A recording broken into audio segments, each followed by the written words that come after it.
Dans le livre du prophète Isaïe, au chapitre 6, il est raconté que le précleste El-Jova est apparu au prophète Isaïe. C'était en l'an où le roi Osias est mort. Le prophète Isaïe vit le Seigneur souverain, assis sur un trône terrestre levant.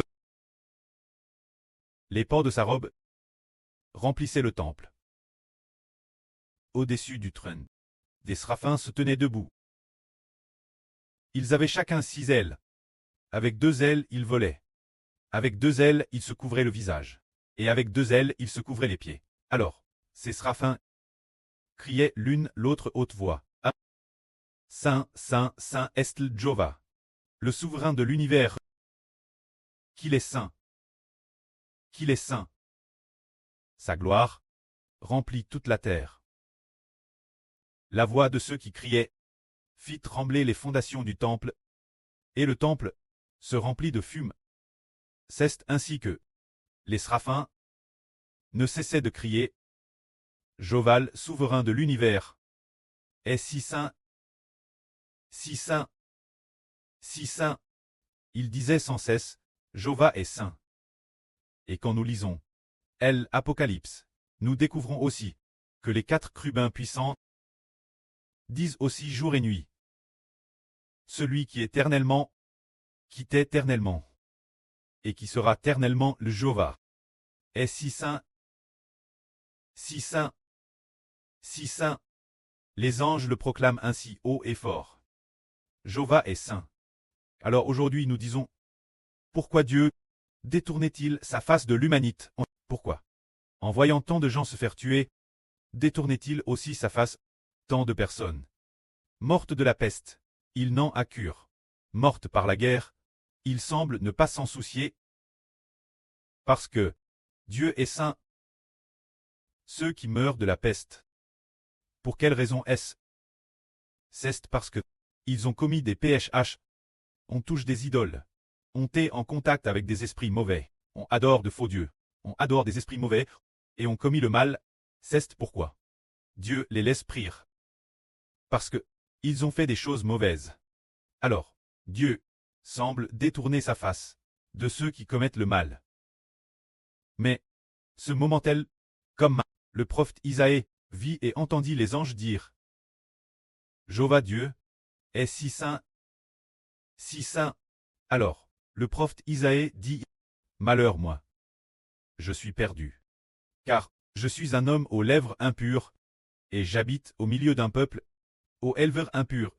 Et pourtant, mes yeux ont vu le roi, Jova, le souverain de l'univers.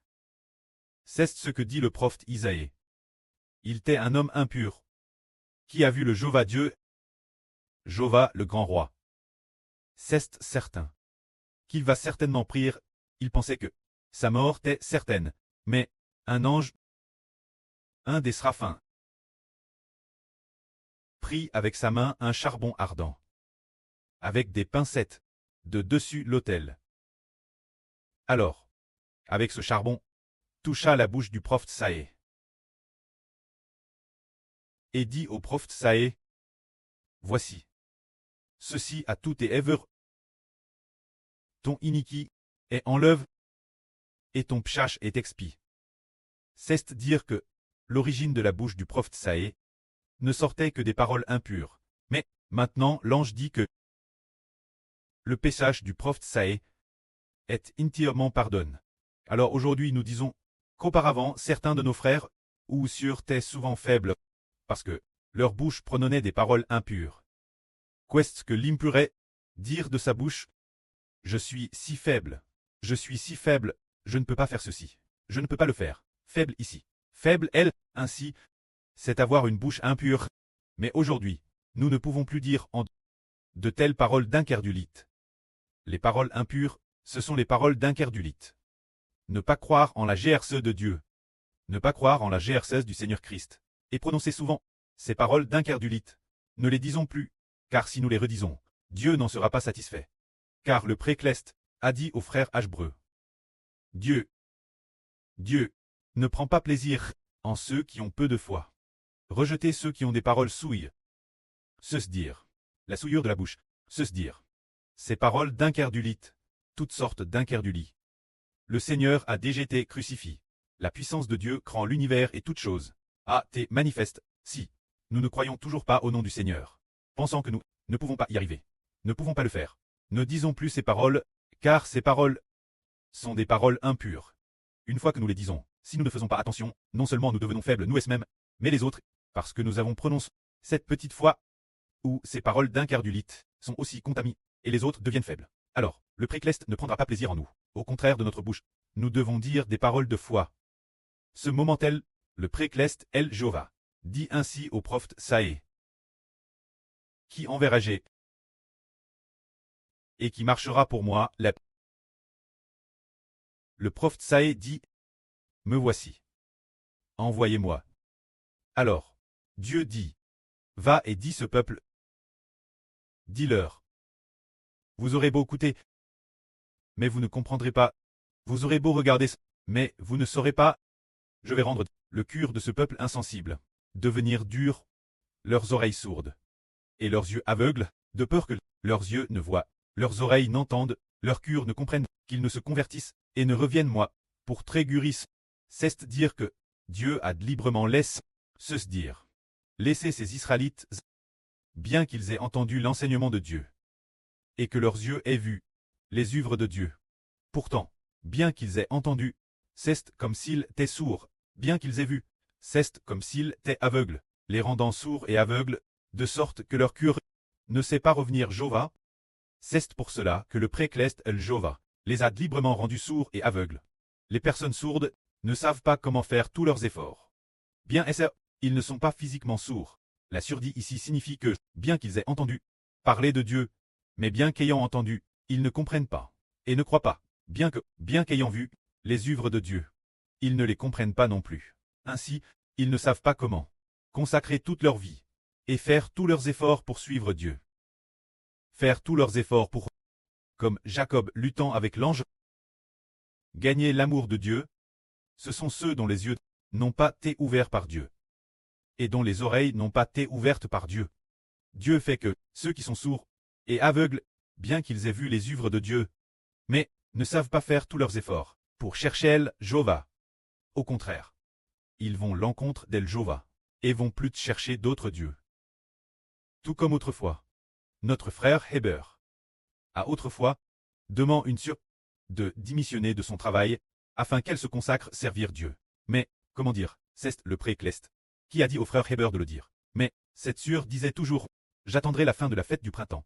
Pour dissionner, elle n'arrêtait pas de repousser, et ce moment tel, la fête du printemps n'était madame pas arrive.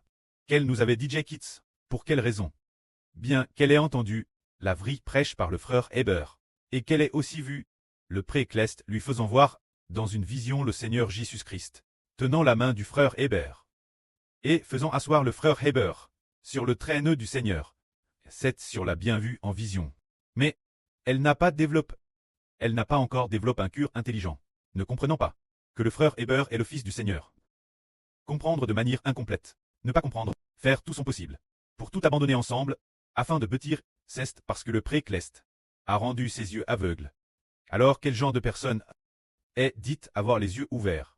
Une personne dont les oreilles sont ouvertes, une personne dont les yeux sont ouverts, elle comprend le salut de Dieu, travers le salut du Seigneur Christ. Combien il est vaste et infini. Alors, maintenant, Madame le Fils du Seigneur devient aussi le Rédempteur. Après avoir compris ce salut, on comprend. Waouh! C'est de dire qu'on a vraiment compris, et après cela, on abandonne tout, et on s'efforce de suivre, pour bâtir ensemble le royaume de Dieu. Une telle personne a les yeux ouverts, et voit clairement. C'est cela. Ce que nous comprenons, Dieu rend certaines personnes aveugles et sourdes. Mais, jusqu'en cela durera-t-il? Le précleste fait cela, rend l'Israël ancien. Les anciens juifs leur rend les oreilles sourdes et les yeux aveugles. Leurs yeux sont devenus aveugles au point de ne pas comprendre que Jéhovah est Dieu, sourds au point de, si sourds que de ne pas savoir que Jéhovah est le seul vrai Dieu. Ils pensent tort que d'autres dieux sont dieux, que d'autres dieux sont aussi des dieux, que d'autres dieux peuvent aussi créer l'univers et toutes choses. Ils pensent tort qu'il en est ainsi. Alors jusqu'en Dieu leur permettra-t-il de voir que Jéhovah l'est Dieu, de sorte que, ils sachent tourner tout leur cœur vers Dieu. Ce moment-elle, le prophète Saé demanda Dieu, Souverain Seigneur, jusqu'en cela durera-t-il? Dieu répondit, jusqu'à ce que les villes soient dévastées et privent d'habitants, que les maisons soient vides et que la terre soit ravage et déserte, que Jéhovah éloigne les hommes, et que dans le pays, il y ait beaucoup de terres abandonnées, et s'il y reste un dixième de la population, il sera de nouveau détruit. Mais comme le poirier et le cheneu, bien que coup, conservent leur souche, cette souche produira un rejeton. Ce rejeton est la semence sainte. Eh bien, ce passage signifie que Dieu veut que les Israélites ne trouvent pas Dieu. Leurs yeux tant aveugles, ils ne trouvent pas Dieu. Parce que, ne trouvant pas Dieu, ils ne savent pas qui est Dieu. Ils pensent tort que toutes sortes d'idoles sont des dieux. Jusque quand? Jusque ce qu'ils soient presque tous tués. Jusque ce que beaucoup de leurs maisons soient abandonnées. Il n'y a plus d'habitants. Jusque ce que leurs champs soient abandonnés et dévastés, envahis par les ronces et les mauvaises herbes, couverts de broussailles, sans que personne ne vienne cultiver leurs terres. Dans le pays, bien que le royaume de Juda ne conserve finalement qu'un dixième. Est-ce suffisant? Non, pas encore. Bien que Dieu laisse seulement un dixième du peuple de Juda, il va aussi les détruire, pour qu'il ne reste peut-être que 1%. Et quand il restera 1% ou moins, Dieu pourra alors les faire revenir. Comme il est dit ici. Bien qu'il n'y ait qu'un dixième, se dire que les habitants du pays, bien que détruits par Dieu, ne soient plus qu'un dixième, bien qu'il ne reste qu'un dixième, ils seront aussi détruits. Mais Dieu a laissé cette promesse. Mais tout comme le trébinte et le chéneux, bien qu'abattus, laissent leur souche. Se dire que le royaume de Juda est presque détruit. Mais la souche demeure, ce qui signifie que ils ont encore des descendants. Tout comme lors de la sortie d'Égypte. L'ancien Israël sortit d'Égypte pour atteindre le pays de Canaan. Il est dit que arrive dans le désert. Après Stré arrivé dans le désert, ils ont tous été détruits, ne laissant que Josué et Caleb. Mais ceux qui sont sortis d'Égypte, cette nation a été entièrement détruite. Il ne restait plus que 2 personnes, mais pour les gens du désert, certaines personnes, ceux qui sont NS dans le désert, Dieu leur a fait miséricorde. C'est-à-dire durant les 40 ans dans le désert, ceux qui sont NS pendant ces 40 ans ont obtenu miséricorde. Cela nous fait comprendre, comme il est dit ici, mais cette souche demeure. Cette souche est le jeune rameau qui pousse. Ce rameau est la semence sainte. C'est-à-dire que Dieu laisse les gens abandonner Dieu, jusqu'à ce qu'ils soient tous détruits.